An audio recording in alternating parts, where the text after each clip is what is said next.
Hello guys, আমার channel দা চৈতি লাইভে তোমাদের সবাইকে স্বাগত।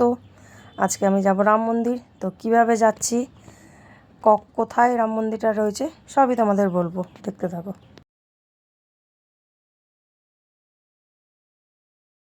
আমরা তো প্রায় মন্দিরের কাছাকাছি চলেই আসলাম।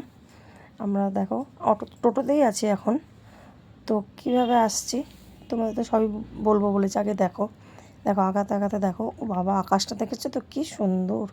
এটা দেখো মন্দিরের পিছনটা, ঠিক আছে। তো সামনে আগাই দেখি আরও কী কী আছে। তো দেখো ফাইনালি তো আমরা চলেই আসলাম।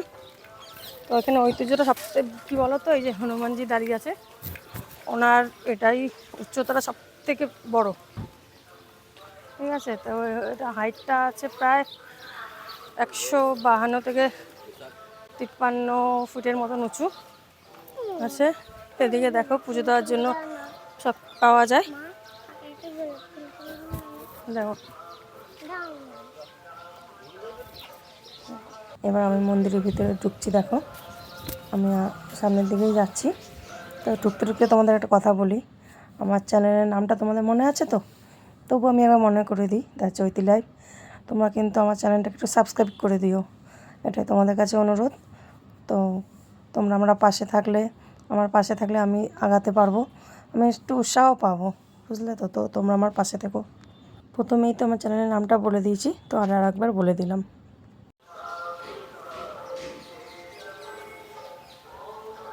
দেখো এখানে এই লাড্ডু পাওয়া যায়, মানে পুজো দেওয়ার জন্য। লকেট আছে, দেখো হাতে বাঁধা যায় সুতো, সেগুলোও পাওয়া যায়। ঠিক আছে, ভোলা মহেশ্বর বসে আছেন এখানে, কি সুন্দর দেখেছো। মানে পুকুরের মাঝখানে বাবা ভোলানাথের একটা স্ট্যাচু বানিয়েছে। বাবা মহেশ্বর এখানে বসে আছেন, ওখানে দেখো গঙ্গা মাতা বসে আছে। দেখো কি সুন্দর এখান থেকে, দেখেছো বজরং হনুমানজিকে কি সুন্দর দেখাচ্ছে এখান থেকে। আর ভোলে বাবাকে তো আরও সুন্দর লাগছে, সবাইকেই ভালো লাগছে। জায়গাটা তারও সুন্দর, দেখো খুব সুন্দর জায়গা।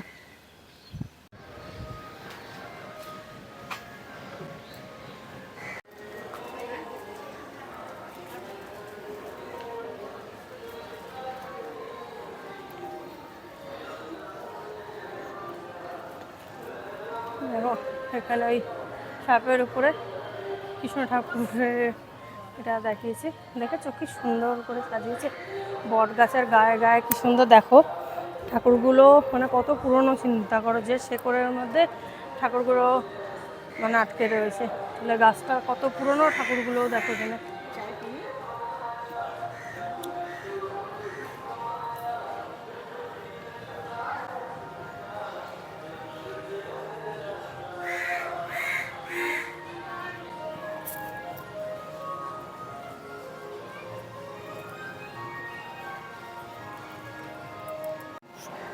এরকম বসে আছে মহেশ্বর।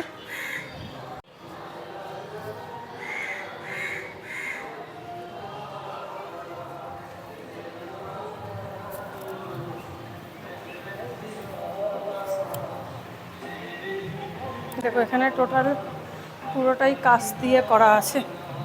দেখো গণেশ বাবা বসে আছে, রাধা কৃষ্ণ দেখো, এদিকে ভোলে মহেশ্বর, এদিকে আছে রাম সীতা,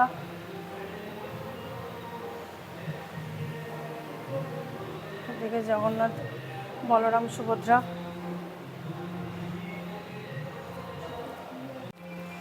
শ্রীরামচন্দ্র আর সীতামাতা রয়েছে। আর নিচে আছেন শ্রীরামচন্দ্র আছেন, সীতামাতা আছে আর লক্ষ্মণ আছে। দেখেছো তো মন্দিরটা পুরোটাই কাঁচ দিয়ে করা। ও হনুমানজিও আছে পাশে, দেখো খুব সুন্দর। গোপাল ঠাকুরও আছে, খুব সুন্দর এখানে তৈরি করা। দেখো কাঁচের, পুরো টোটালটাই কাঁচের তৈরি করা।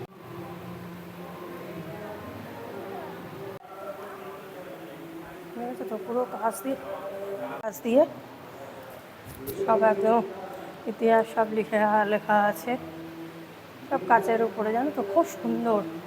তোমরা আসবে তো কীভাবে আসবে তোমরা তো বলবো, আগে দেখে নাও, তারপরে দেখাবো তোমাদের। বলে দেবো সব কীভাবে আসতে হয়। এই দেখো মা কালীর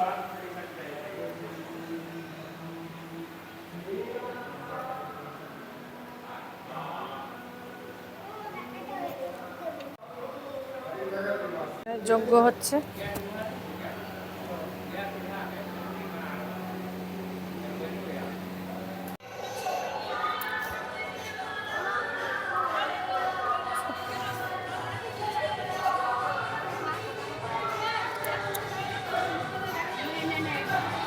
দেখো ঝাড়বাতিটা দেখেছো মা, সরি, ঝাড়বাতিটা দেখেছো কি সুন্দর।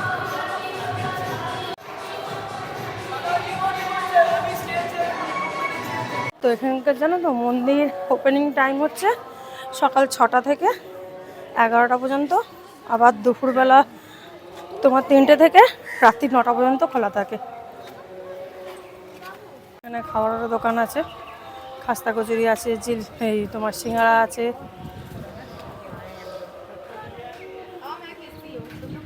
এদিকেও আছে কি দোকান।